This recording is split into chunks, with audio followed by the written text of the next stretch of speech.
नमस्कार। आज खबर आपके सेहत से जुड़ी है।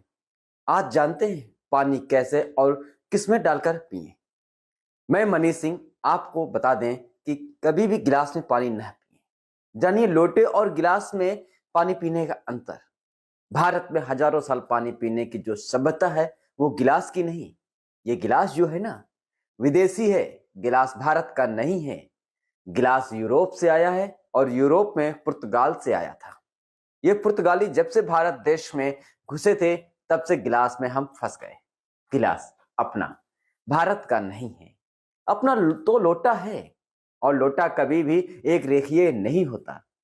बाण भट्ट जी कहते हैं कि जो बर्तन एक रेखीय है उनका त्याग कीजिए, वो काम के नहीं है। इसीलिए गिलास का पानी पीना अच्छा नहीं माना जाता, लोटे का पानी पीना अच्छा माना जाता है।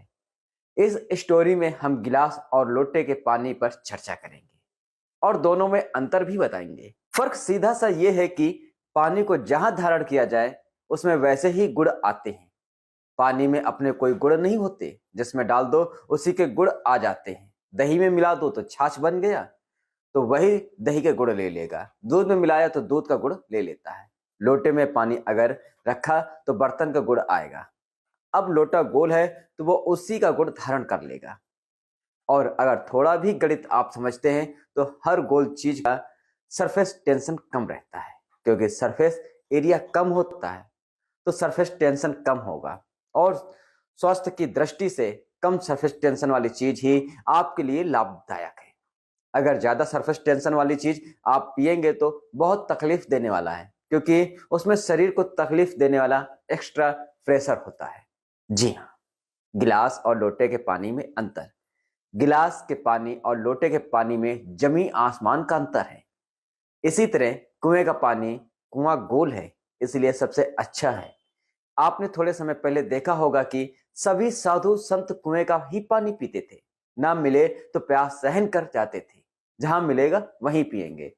वे कुएं का पानी इसलिए पीते हैं क्योंकि कुआं गोल है और उसका सरफेस एरिया भी कम है। और साधु संत अपने साथ जो कमंडल की तरह पानी पीने के बर्तन को रखते थे वो भी लोटे की तरह के आकार का ही होता था। जी, सरफेस टेंशन कम होने से पानी का एक गुण लंबे समय तक जीवित रहता है। पानी का सबसे बड़ा गुण है सफाई करना।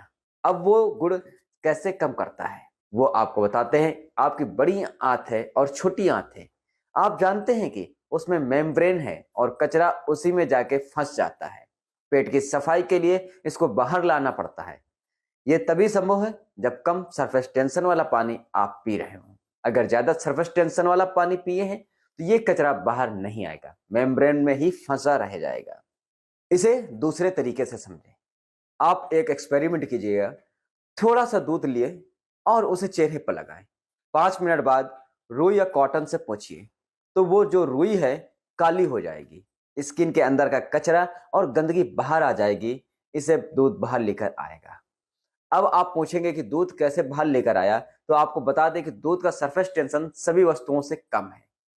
तो जैसे ही दूध चेहरे पर लगाया, दूध के चेहरे से सरफेस टेंशन कम कर दिया जाएगा, क्योंकि जब किसी वस्तु को दूसरी वस्तु के संपर्क में लाते हैं तो वस्तु दूसरी वस्तु के गुण ले लेता है। इस एक्सपेरिमेंट में दूध ने स्किन पर सरफेस टेंशन कम किया और त्वचा थोड़ी सी खुल गई, और त्वचा खुली तो अंदर का कचरा बाहर निकल गया।